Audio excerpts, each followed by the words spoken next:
Bonjour et bienvenue à Entre nous, exclusivement sur les ondes de TV Rogers. Je suis Claude Andrea Bonnier. Je me ferai un réel plaisir de passer la prochaine demi-heure avec vous.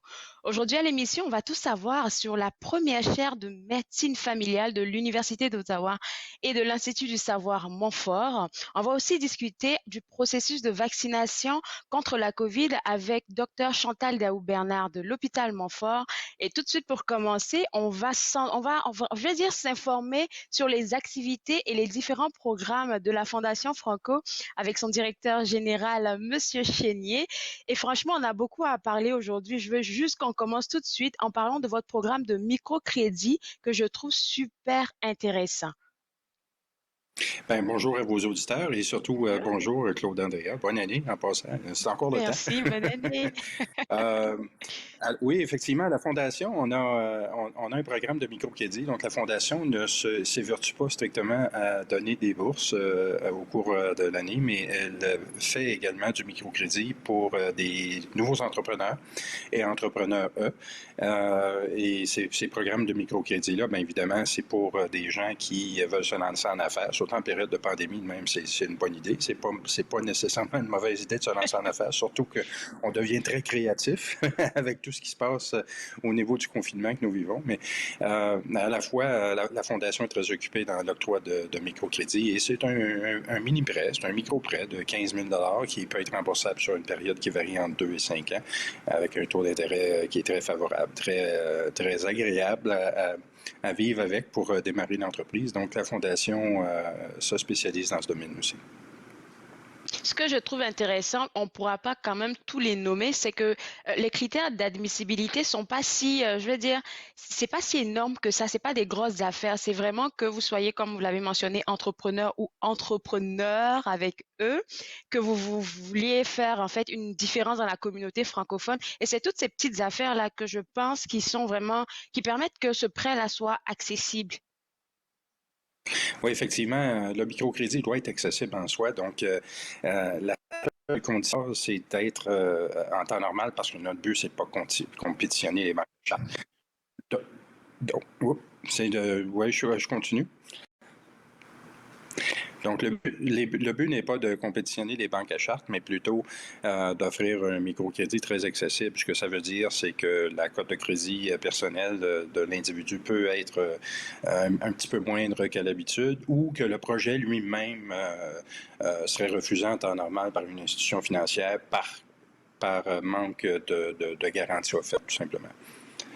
Mhm, mhm. La Donc, à question ce qui me niveau-là, vient tout c'est de un. suite, La question qui me Oui, vient tout de allez-y, suite, c'est de pardon. savoir, est-ce qu'il y a un domaine d'activité spécifique, pardon, que vous recherchez? Non, pas du tout. On laisse la place à l'ingéniosité des entrepreneurs et entrepreneurs. Donc, ce qu'on cherche surtout, c'est de permettre un développement économique à la base. Le moteur d'une économie, c'est les entreprises. On est conscient de ça et je pense que le côté ingénieux de nos entrepreneurs, on laisse la porte ouverte de ce côté-là. Ça, c'est une très, très bonne nouvelle. Merci beaucoup déjà d'informer la communauté qu'il y a ce programme-là de microcrédit qui est offert à la Fondation Franco. Deuxième, je vais pas dire une activité, mais deuxième événement dont on va parler aujourd'hui, c'est bien évidemment le Gala Saphir qui enfin aura lieu. Même s'il est virtuel, là, c'est une grande nouvelle. Oui, effectivement, on a dû repousser à deux reprises. On avait Saphir de prévu au préalable le 17 octobre dernier et à Toronto. Et puis, on s'enlignait pour une soirée mixte qu'on appelle, c'est-à-dire que les gens auraient pu être sur place, mais avec ce qui est arrivé, puis ce qu'on connaît maintenant, ben, c'est plus possible de le faire. On a remis tout ça au 6 mars prochain, qui coïncide avec la Journée internationale de la femme. L'événement va avoir lieu le samedi 6 mars entre 17h30 et 20h et ce sera une web diffusion. Donc, il y a des éléments qui sont préprogrammés, mais une bonne partie qu'on va avoir qui va être live lors de cet événement-là. Et ce qu'on a surtout avec l'avantage de la soirée Saphir, c'est la présentation de nos finalistes. On a 4 catégories de finalistes, des engagements communautaires jeunesse, on a des professionnels de l'année, entrepreneurs de l'année, personnalités de l'année. On a 15 finalistes pour chacune, 3 finalistes par catégorie, 15 finalistes en tout. Et je pense que ça va être un peu notre soirée des Oscars si on peut l'appeler comme ça, de la spécialisation ou le côté excentrique qui vaut la peine de faire valoir du côté féminin, francophone, ontarien. Donc, c'est une belle fête et ça sera une occasion idéale pour faire valoir beaucoup de choses. Puis je pense que c'est une belle occasion aussi de faire du réseautage, si je peux me permettre de dire ça ainsi, parce que j'ai vu parmi vos finalistes, il y a des personnes qu'on a l'habitude de recevoir ici à l'émission. Je me suis dit, oh oui, c'est bien qu'on représente ces genres de personnes, là, comme par exemple Soukeina, que tout le monde connaît, de Oui. l'AGFO. On a aussi Grace Boussanga, qui est aussi une invitée à l'émission. Et toutes ces femmes-là, franchement, il faut le dire qu'elles font une différence dans la communauté. Donc, Oui. elles sont bien à leur place, là. Et on s'en rend compte quand on fait les annonces dans les médias sociaux de chacune de ces personnes-là. On a des réactions immédiates et je pense que ça vaut vraiment la peine dans les circonstances de voir tout ça, malgré la pandémie, malgré ce qu'on vit actuellement. Puis je pense qu'on est capable de faire du normal avec une situation anormale. Oui. Puis, Monsieur Chénier, il ne faudrait pas qu'on manque l'occasion de dire que vous avez une bonne nouvelle concernant le Gala Saphir. Il sera gratuit. Oui, effectivement, c'est une soirée qui est entièrement gratuite. Donc, vous n'avez qu'à vous inscrire, aller sur le site web de la Fondation et cliquer événements. Vous allez voir la soirée Saphir. Il y a un microsite qui existe. Inscrivez-vous afin d'obtenir votre lien. Et une fois que vous aurez votre lien, vous n'avez qu'à attendre au samedi 6 janvier à 17h30 pour commencer une belle soirée. Avec une belle tenue, de beaux colliers. Mesdames, vous êtes invitées. Voilà. Invitation gratuite. Il faut juste prendre sa place sur le www.fondationfranco.ca. Avant de vous laisser aller, oui, je pense que c'est l'événement phare même de la Fondation Franco durant l'année, le Gala Saphir. Mais hormis ça, vous avez plein d'autres programmes, plein d'autres activités. Et je suis allée voir sur le site web, il y a un onglet où est-ce que vous présentez tous les fonds que vous nourrissez, si je peux dire ça ainsi. Et pour les gens qui veulent donner des sous, comment ça fonctionne pour les partager en tous ces programmes-là? Oui. Oui, en tout, on a 60 fonds de dotation, donc ce sont tous des bourses différentes. Et ce que ça nous permet de faire, écoutez, si vous voulez donner à la Fondation pour une bourse spécifique, vous n'avez qu'à aller sur le site web, la section des dons, et vous n'avez qu'à choisir le fonds de dotation correspondant. Et à partir de là, nous, on s'occupe du reste. Vous n'avez qu'à suivre les instructions. C'est assez rapide. Il faut comprendre que nos bourses sont données annuellement surtout à des étudiants dans le domaine des arts, sciences, arts et culture, musique, beaucoup de musique en francophonie ontarienne, mais on participe également avec d'autres organismes, d'autres fondations pan-canadiennes, par exemple la Fondation franco-albertaine, franco-françaiscoise, la Fondation manitobaine. Donc, nous sommes partout et ça nous fait grand plaisir de faire valoir le fait français en Ontario, surtout dans le contexte actuel. En tout cas, de ce côté-là, j'ai été vraiment surprise, agréablement surprise, et j'aimerais vous dire félicitations pour avoir lancé ça. Et puis, rendez-vous au Gala Saphir. Merci beaucoup et bonne journée. Merci à vous. Alors, pour vous autres à la maison, déjà, pour pouvoir participer au Gala Saphir, vous pouvez juste aller au www.fondationfranco.ca pour prendre le lien pour vous inscrire gratuitement. Et ensuite de ça, si vous voulez participer à tous les programmes et activités de la Fondation Franco, vous êtes invité à faire un don, encore une fois, au www.fondationfranco.ca. Je vais maintenant m'intéresser à qu'est-ce qui se passe dans les cliniques de soins de dépistage de la COVID. Et pour en parler, j'ai avec moi Dr Chantal Daou-Bernard de l'hôpital Montfort qui nous parle de son bureau carrément parce qu'elle est en train de travailler, et j'aimerais commencer par vous dire félicitations et merci parce que je sais que vous travaillez dans les cliniques depuis le tout début. C'est un gros effort que vous faites à chaque matin, et nous, au nom de toute la communauté, on est reconnaissant pour ce que vous faites. Et j'aimerais vous demander déjà pour commencer, comment vous vous sentez? Bien, C'est excitant, surtout là, ça fait presque 1 an qu'on a commencé la clinique. C'était quelque chose que j'ai embarqué, que j'avais aucune idée où je m'en allais. On m'a demandé à pied levé d'aider dans une clinique COVID. J'ai dit oui, mais j'avais aucune idée qu'est-ce que c'était, qu'est-ce que j'étais pour faire. On voit maintenant de jour en jour qu'on fait, on fait beaucoup de dépistage, mais on fait des évaluations. Les gens qui ont vraiment peur d'aller à l'urgence viennent chez nous, sont évalués, peuvent avoir une radiographie, puis on va leur donner un traitement ou on les redirige directement vers l'urgence parce qu'on en a quand même des gens qui viennent à la clinique qui sont très malades, donc même en ambulance des fois. Donc, on voit aujourd'hui, puis les gens sont heureux aussi d'une façon, mais ils se font tester dans un environnement qui est sécuritaire, puis ils sont très reconnaissants.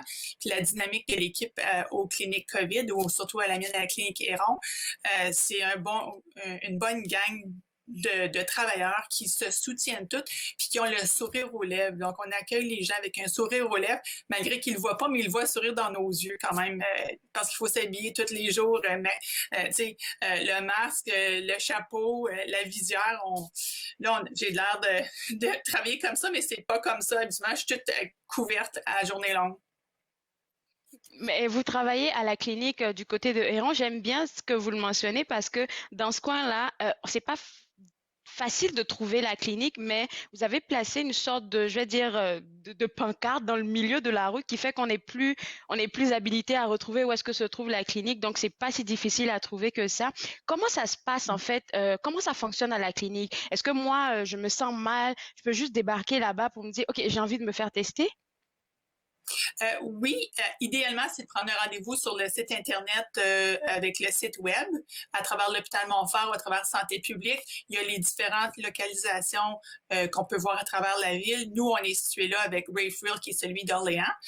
Donc, tu t'enregistres pour soit juste un testing avec le test nasal ou pour une évaluation et le testing en plus.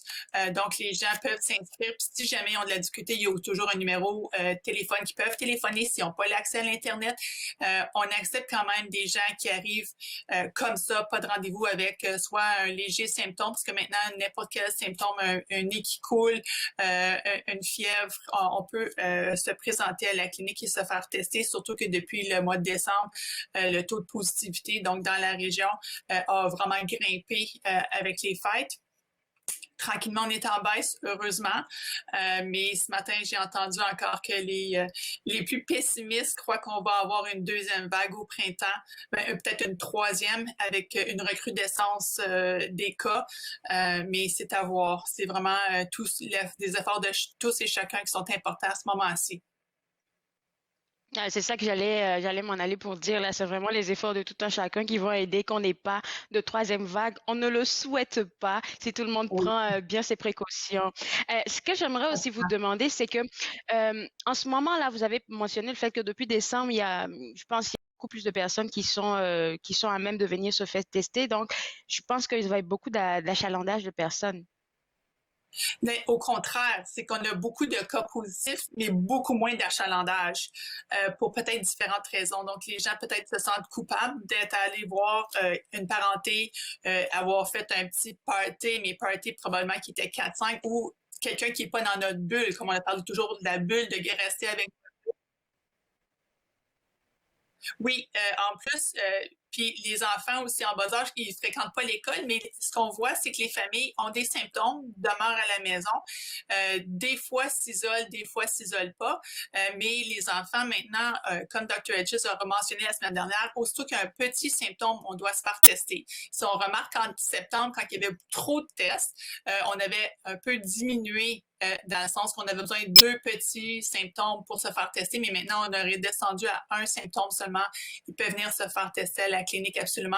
Puis on teste les enfants, nous, de 6 mois et plus. On n'a aucune difficulté, on est adapté, on sait comment s'y prendre aussi, on fait... puis si on a besoin de plus qu'une personne à la fois pour aider à contrôler l'enfant, parce que des fois, l'enfant, il veut pas, mais on lui parle, on est vraiment bon avec ça, puis on a une bonne équipe. Comme je dis, là, les gens sont satisfaits de nos services. Alors, dites-moi, ça prend combien de temps pour avoir mon résultat si je me fais tester?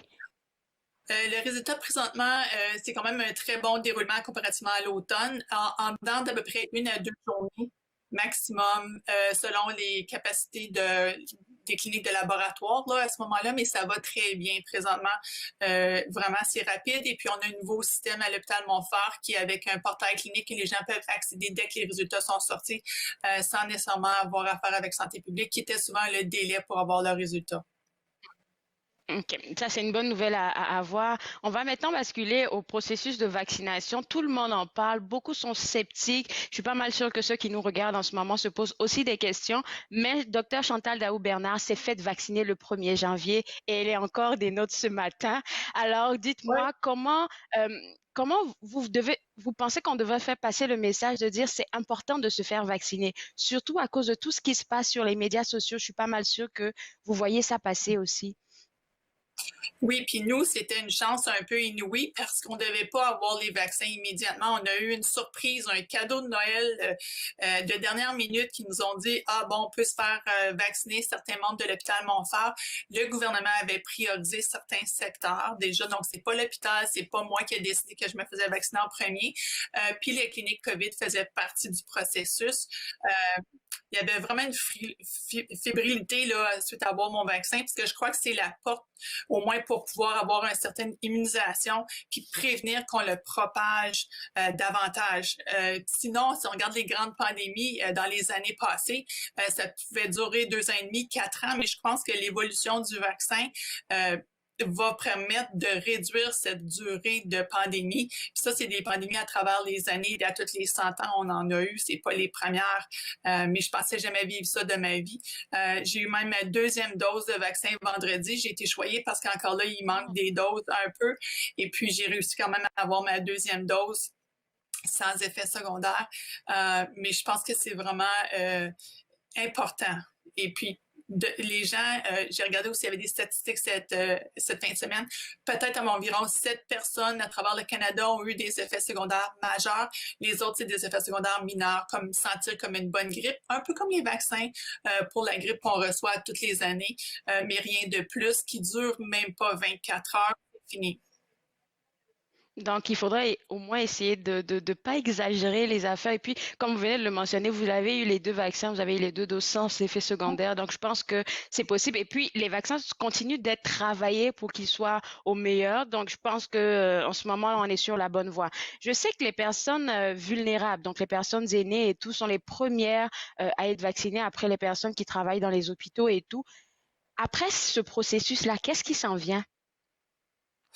Les prochains processus qu'on peut voir que le gouvernement a déployé, le gouvernement provincial, ça serait là, on a fait les soins de longue durée, mais on n'a pas vraiment attaqué les résidences pour personnes âgées, les gens de 75 ans et plus. C'est le prochain processus, en espérant il y a quelques résidences qui ont été vaccinées, certains patients de ces résidences-là, mais le prochain processus va être les patientes encore vulnérables. Par la suite, la population en générale, l'échéancier, comme vous savez, dépend des quantités de Pfizer, des vaccins, surtout de Pfizer, Moderna. Mais dans la région ici, c'est surtout Pfizer. Les vaccins comme Moderna s'en vont plus dans le nord et les endroits plus reculés à cause de la transportabilité, si je devrais dire, comment on peut transporter ce vaccin-là qui est beaucoup plus accessible. On envisage, ça va le processus pour l'été, commencer à vacciner la population en général pour que vers l'automne, tout le monde soit vacciné. Est-ce qu'il va y avoir des plus vulnérables aussi à travers ceux qui vont être vaccinés avant, donc des gens qui sont immunosupprimés, soit à cause de cancer ou à cause de traitements qu'ils ont pour un X, Y, Z qui diminue leur système immunitaire. On attend vraiment, on espère que le 3e vaccin qui est en processus n'est pas encore homologué, mais c'est toute une question d'approvisionnement, puis après ça, de déployer. Je pense que tous les hôpitaux, même qui ne donnent pas le vaccin présentement, sont prêts à donner un coup de main. Il y a des médecins qui sont prêts à donner un coup de main pour avoir des injections. C'est vraiment une question d'approvisionnement présentement, en tout cas pour les 2 prochaines semaines. Okay, merci beaucoup, Dr Chantal Daou-Bernard. Et puis, moi, je vais inviter les gens à visiter le site de l'hôpital Montfort parce que toutes les informations concernant le processus de vaccination s'y trouvent. C'est très accessible. Et puis, ce que je voulais vous dire, c'est juste de prendre soin de vous et de votre équipe. Et on espère vous parler très bientôt. Merci beaucoup. Puis, s'il vous plaît, faites-vous vacciner. On veut finir cette pandémie-là et pouvoir donner un beau câlin à nos parents parce que ça vraiment énormément. Oui. Merci beaucoup. Merci. Alors, pour vous autres à la maison, que ce soit concernant les cliniques de soins et de dépistage ou même le processus de vaccination, si vous voulez des informations, visitez le www.hôpitalmontfort.com. Maintenant, je vais m'intéresser à un autre sujet, une autre thématique. Maintenant, on va parler de la première chaire en médecine familiale de l'Université d'Ottawa et de l'Institut du savoir Montfort. Et la première chaire, oui, mais il y a une première titulaire qui est avec moi, docteur Lise Bierret. Félicitations, je vais commencer par ça. Merci beaucoup, Claude Andrea. C'est un gros travail et puis moi j'ai envie de savoir, en tant que chaire en médecine familiale, ça sera quoi votre rôle? Alors, mon rôle, en fait, il y a plusieurs rôles qui sont reliés à la chaire. C'est principalement un rôle de chercheur. Donc, je vais continuer à faire de la recherche comme je l'ai fait depuis déjà 10 ans au sein de l'Université d'Ottawa, du département de médecine familiale. Je vais continuer à voir des patients aussi. Je suis médecin de famille également. Mais le rôle de la chaire, c'est plus que ça. C'est aussi un rôle de chef de file, un rôle de leadership. Et ça a vraiment pour but de soutenir, d'inspirer et d'aider à diriger la recherche en médecine familiale. Et puis, c'est un domaine qui est malheureusement sous-développé en comparaison avec l'importance de la médecine familiale puis des soins primaires si on regarde l'ensemble de notre système de santé. Alors, quand on parle de soins primaires, quand vous dites que c'est sous-développé, de médecine familiale et tout ça, à quoi on fait allusion? À quelle sorte d'activité, je vais dire, dans le corps hospitalier, on fait allusion? Alors, quand on parle de médecine familiale, je pense que la majorité des Canadiens ont un médecin de famille. Donc, c'est le médecin vers lequel on se tourne pour tout. Et ce médecin-là va soit, dans la grande majorité des cas, est capable de façon compétente d'aider à régler les problèmes ou les questions, répondre aux questions que les gens se posent. Et parfois, on doit évidemment aussi référer vers un spécialiste. Alors ça fait tout à fait partie du rôle de médecin de famille. Donc, cette espèce de rôle de coordination. Alors ça, c'est peut-être la médecine primaire à sa plus simple expression. Puis l'autre chose qui caractérise la médecine familiale, qui caractérise, pardon, la médecine familiale, c'est le fait qu'on suit les patients au cours de leur vie. On a des patients pendant des années, des décennies, donc on apprend à bien les connaître, on connaît bien leur famille, on connaît leurs circonstances, donc on est capable souvent ça informe les décisions médicales et c'est une connaissance très précieuse qu'on a, c'est de connaître les gens et puis le milieu dans lequel ils évoluent. Au niveau de la recherche, donc je pense que on a une espèce de contraste, une espèce de contradiction d'une certaine façon, parce que si on regarde l'importance de la médecine familiale dans le système de santé canadien, puis dans le système de santé de plusieurs autres pays, et c'est d'ailleurs les pays qui ont un meilleur système de médecine familiale et de soins primaires qui ont des meilleures issues au niveau de la santé de la population et qui ont des coûts par capita qui sont moindres. Le Canada se situe à peu près au milieu. Là, on n'est pas exemplaire, mais c'est pas non plus désastreux. Mais les pays qui ont un système de santé primaire fort, les gens vont mieux, les issues de santé sont meilleures. Et si on pense que, par exemple, à peu près 85% de toutes les prescriptions qui sont écrites, qui sont dispensées, sont écrites par des médecins de famille. Alors, c'est une proportion très importante. Et si on regarde aussi, il y a d'autres statistiques qui nous montrent que à tous les jours, pour chaque opération de la hanche qui a lieu, il y a plus que 2700 visites chez un médecin de famille qui ont lieu la même journée. Alors, ça donne une idée de la proportion. Donc, les soins primaires, la médecine familiale, c'est très important au niveau de la pratique. Au niveau de la recherche, si on regarde toutes les recherches qui sont en médecine, la recherche en médecine familiale, en soins primaires, c'est malheureusement une minorité de la recherche et des fonds de recherche qui sont dirigés vers ça. Donc, cette chaire ici est très importante. C'est la première chaire en Ontario. Il y en a une en médecine familiale. Il y en a une deuxième qui a été annoncée à l'Université de Western Ontario, mais qui n'est pas encore, à ma connaissance, du moins, pas encore occupée. Il y en a une autre à l'Université McGill. Et à part ça, et puis, j'espère que je me trompe, mais malheureusement, il semble ne pas avoir d'autres postes de cette envergure-là qui ont vraiment pour but de soutenir, d'inspirer et puis de mener de la recherche en médecine familiale de la même façon que celle-ci. Et puis je vais dire un autre aspect qui vous touche particulièrement, c'est vraiment de travailler dans ce sens-là pour un intérêt particulier pour les communautés francophones, parce que c'est quelque chose qui vous tient à cœur. Tout à fait. Et c'est évidemment aussi une priorité de l'Institut du savoir Montfort. En fait, on va mettre l'emphase, mais pas exclusivement, sur les communautés francophones, particulièrement les communautés francophones en situation minoritaire. En fait, on se penche sur les communautés et les patients, les gens vulnérables. Il y a toutes sortes de raisons pourquoi quelqu'un pourrait être particulièrement vulnérable. Ça peut être de par leur situation économique, ça peut être parce qu'ils habitent dans un contexte rural et qui ont de la difficulté à accéder aux soins de santé. Ça peut être parce qu'ils ont de la difficulté à se faire comprendre ou à comprendre les gens qui peuvent leur fournir les soins de santé. Donc, il y a toutes sortes de raisons pour la vulnérabilité. Et en fait, ça nous mène à un thème qui touche à tous ces secteurs-là, c'est le thème de l'accès aux soins de santé. Alors ça va être un thème très important de cette chaire ici, et pas seulement de la chaire, c'est également un thème au niveau du département de médecine familiale ici à l'Université d'Ottawa. Donc l'accès aux soins de santé est très, très important. Moi, je me penche également sur l'usage approprié des médicaments, parce qu'on a vu à quel point c'est important, l'usage, à quel point la médecine familiale joue un rôle important dans la prescription et la gestion des médicaments. Donc ça, c'est un autre domaine sur lequel on va se pencher. Mais il va y avoir d'autres domaines qui vont bourgeonner parce que le rôle de la chaire, c'est pas simplement de continuer un programme de recherche, c'est également de soutenir des nouveaux programmes de recherche, des nouveaux chercheurs dans le domaine, de soutenir des étudiants aux études graduées, des résidents, des chercheurs au niveau postdoctoral qui continuent à travailler qui veulent travailler dans ce domaine-là.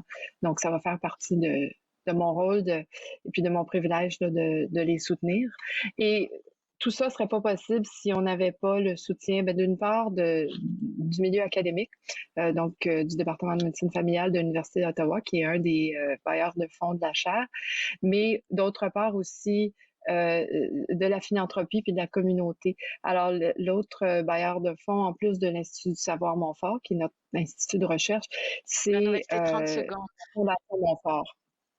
Alors, on est très reconnaissant envers nos philanthropes. Merci beaucoup. On pourrait vous réinviter pour parler du développement de votre travail si vous êtes d'accord, mais pour l'instant, on va inviter les gens à aller visiter le site web de l'Institut du savoir Montfort pour voir un peu comment vous allez évoluer avec cette nouvelle chaire. Félicitations encore et bon travail, bonne chance pour la suite. Merci beaucoup, Claude. Merci. Au revoir. Au revoir.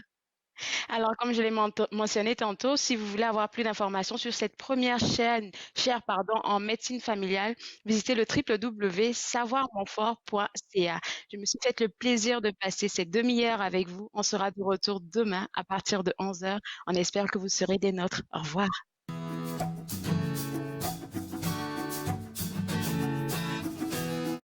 Faites-nous part de vos commentaires en composant le 613-521-2323 par courriel sur Facebook et Twitter.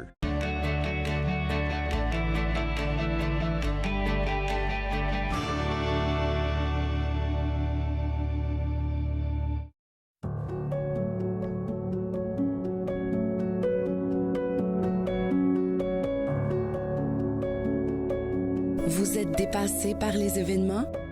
Tao Teled est là pour vous écouter. Les commerces, les restaurants et les services locaux d'Ottawa font partie importante de notre tissu urbain. Nous pouvons les aider en ces temps difficiles. Commandez chez eux en ligne, acheter des chèques cadeaux à utiliser plus tard, commander des repas à emporter ou à livrer, démontrer votre soutien sur les réseaux sociaux. S'il vous plaît, faites-le aujourd'hui. En savoir plus, visitez ottawa.ca/acheter local. À la prochaine émission de Suivez-moi, on découvre les plateformes sociales de l'entrepreneur et animatrice Kitty Antoine. Suivez-moi, jeudi 20h sur TV Rogers.